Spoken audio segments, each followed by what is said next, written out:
do not try to do some type of side deal with the officer. If the officer is already engaged in business with your organization, if you try to do a side deal with the officer, your ass might be grass.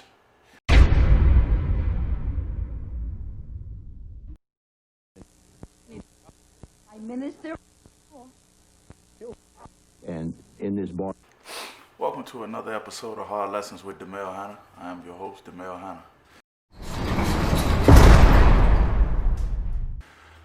Today, I would like to talk about the do's and don'ts while in prison.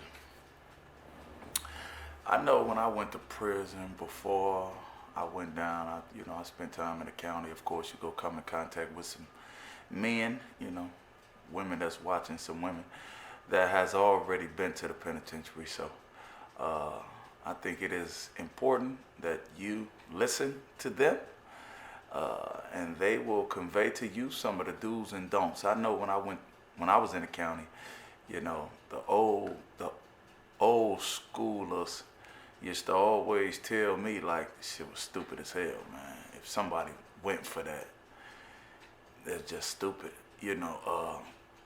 If some candy is on your bed, don't eat it. Get down, big dummy. Get down, big dummy. Get down, big dummy. Get down, big dummy. Get down, big dummy. Get down, big dummy. Big dummy, big dummy. I just never understood that one in particular. Like, if somebody left some candy on your bed, why would you eat it? It's like a stranger calling you to the car, offering you some candy. But I believe that it's one of the ploys that perverted men have used to entrap, novice prisoners. You know what I mean? So that was one thing people always they used to always say that shit. That shit used to work a lot. It's self-explanatory. Mind your business. A lot of situations happen in prison to individuals because they don't mind their damn business. Seriously, if you see somebody getting stabbed, mind your business. If that's not your friend, if that's your friend, then you should be compelled to help your friend. But if that's not your friend, mind your business. It's a violent culture. Mind your business. Stay out of other people's business. Same. Just another way of telling you mind your damn business. Mind your business. Never tell somebody. This stuck with me. This stuck with me throughout 17 years in IDOC, because I did like 16 months in Cook County. So like 17 years spent in IDOC. This stuck with me. Never tell somebody what you're gonna do to them. Don't do that. An old timer taught me that when I first hit Stateville in '99. I think he was arguing with someone a couple cells away from him, and the guy told him, like, I'm gonna do this, when the doors roll, and that guy, he wasn't serious. He was playing, but the receiver was serious. He wasn't playing. So when the guy told him what he was gonna do to him, people die in prison, so the guy came out, he was ready. He was ready for anything. You know what I mean? So when they had collided, the individual that echoed such threats or hurled such threats, he wasn't ready. He thought it was a damn joke. Ain't nobody joking in prison, man. You tell somebody you go do something to them, you better do it. You better do it, and you better do it fast. So that stuck with me. That was very important. You know what I mean?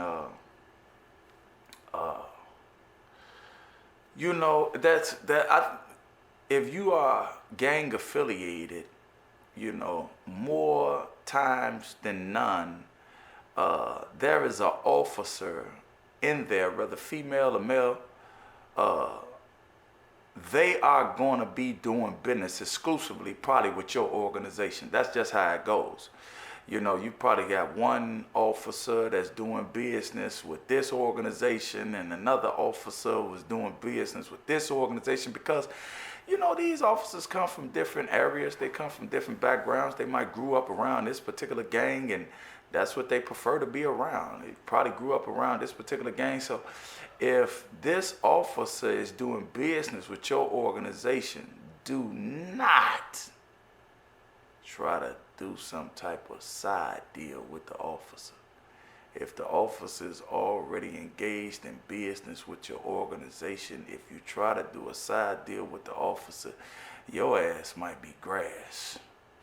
Because whoever has set up whatever type of business transaction that they got going with that officer, they doing it for the organization, or they're projecting as if they're doing it for the organization. And if you didn't get authorization by those individuals that have been placed into whatever type of authoritative positions to forge such relationships, and you just did it behind their back, your ass is grass. They go get your ass.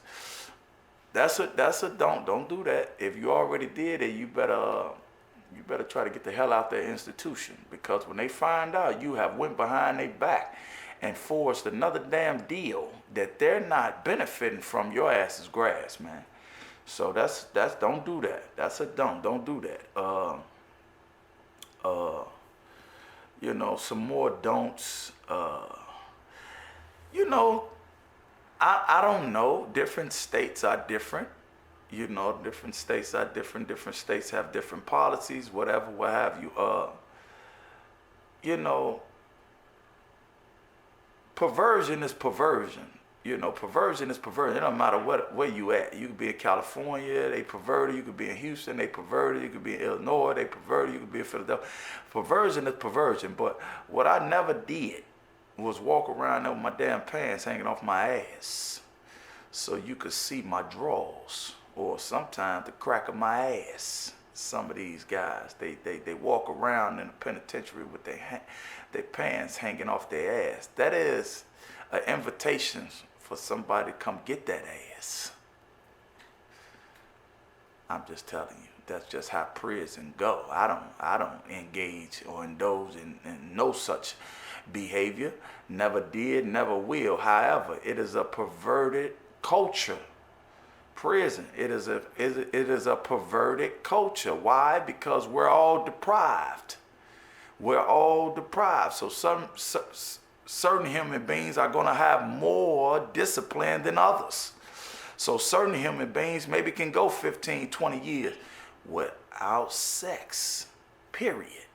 You understand? You know, they will not compromise their dignity. They won't do it. They will wait, or they will try to get an officer, or try to, you know, get some from one of their visitors, or a nurse or something. They will not even entertain the thought of doing something with the same gender. However, there's those individuals that don't have a filter. They don't have a filter. If you walk around with your pants hanging off your ass, you go incite them. Yeah, not excite them, because they're already excited. They're perverted. You're going to incite them to do something. So one of my don'ts would be walking around with your pants hanging off your ass. You know, they will give you they won't give you a belt in prison. You could buy one. I believe you could buy a belt in prison, because a lot of times when you go to the clothing department, they either get you the pants is too tight or they too big. I get it. I used to work next to the clothing department. I worked in the laundry department, you know, and because I worked in the laundry department, I had access to the clothing department, so I used to have shit that fit me. And, you know, my friends used to ask me to get them certain things, and I would, or whatever, what have you. So, yeah, all the time, the garments that the institution give you is not going to fit. I'm not saying they is. But, you know, there's ways where you can adjust your attire, man. You know what I mean? So I used to always look at guys that used to walk around with, you know, their pants hanging off their asses. You know, and I used to be like, man, these motherfuckers, is they gay friendly? You know what I mean? Like, your pants is off your ass, man. It's all men in here. Why? You know, if my pants was hanging off me, it's because the pants was too damn big. And even if the pants was too big, I used to roll them up to try to keep them, you know, up. And sometimes they would fall, and the officer would be like, hey, man, pull up your, what they used to say, they old country asses down there. Hey, pull up your bridges. And I say, hey, man, you ain't pull up my fucking bridges shit. You know what I mean? These motherfucking pants too big, man. I don't be around this motherfucker advertising, man. You know what I mean? Don't play with me like that. Like, I tell the officers, don't play with me like that, man.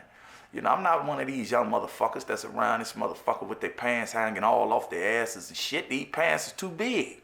You got a problem with my pants hanging off my bridges? Send me to the fucking clothing department so I can get some new motherfucking pants that fit me.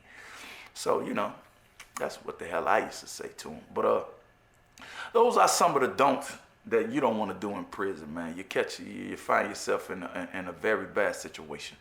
You know what I mean? Those are some of the don'ts that, you know, I didn't do. I didn't walk around there with my pants hanging off my asses. I mind my damn business. Any type of drug deals that I did, which was rare, you know what I mean? Any type of drug deals that I did, I always got authorization from the higher-ups. You know, nobody is bigger than the organization. I knew that when I was a kid, especially coming out of Chicago, man. You know what I'm saying? You know, you play chief, your ass go get what chiefs get. And that's a death sentence. You know what I'm saying? So I never try to act like I was more than what I was. You feel me? But those are some of the don'ts, man, that y'all don't want to do while y'all in that, man. You know, if y'all want to make it out. Peace.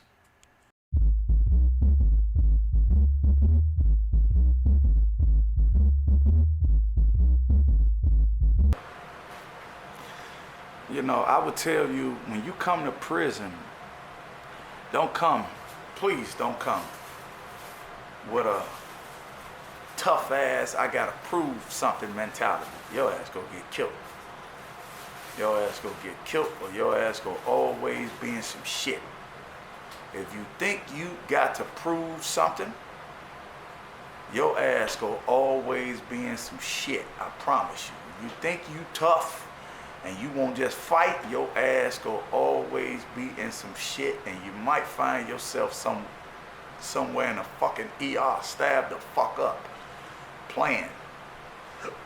Do not come down trying or thinking you got to prove something in prison, because they want you. Your own guys want you to have a mentality whereas you feel that you gotta prove to the gang that you tough. They go have your dumb ass proving every day. Go stab the warden, go stab the officer, go stab dude, go do that every day. You wanna be tough? They got a lot of things for you to do, I promise you. If you come down with that tough shit, your ass is gonna find yourself always in some shit, and you might die in prison. You might come down with just 3-4 years to do and turn that shit into 30-40 years. It happens all the time in prison. You know what I mean? Do not come down thinking you got to prove something. Don't do that. Don't do that. I didn't do that. Just go with the flow. Go with the flow. You feel somebody's trying to take something from you, defend yourself. You feel somebody is trying to try you or punk you, defend yourself. But don't be tough. Don't be thinking you go come to the prison and overnight become the toughest guy in prison. Your ass go get killed, man. They're gonna stab your ass to death.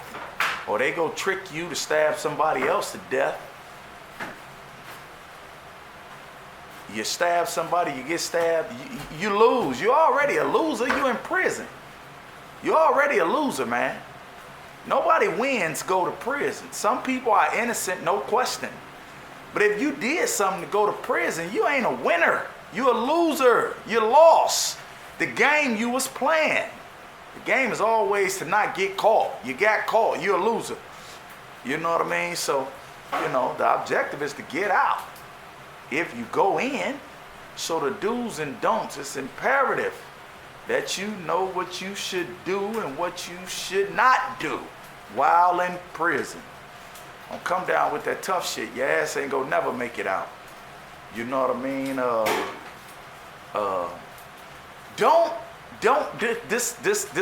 This was important when I first arrived in Stateville. Don't get caught up in this thing where you think you could just talk to the correctional officer or the warden or the superintendent, captain, whatever, without one of your affiliates being present. Or if you're not affiliated, don't go to prison just think you could just talk to every officer without someone around you to observe that conversation. Don't do that, Joe. Because people will start assuming that you telling some shit. Every chance you get, you talking to an officer, people will start assuming you're telling. Don't do that shit. Don't do that. Don't do that. You know what I'm saying? Don't do that. If you aren't someone that is looking to forge a relationship excuse me,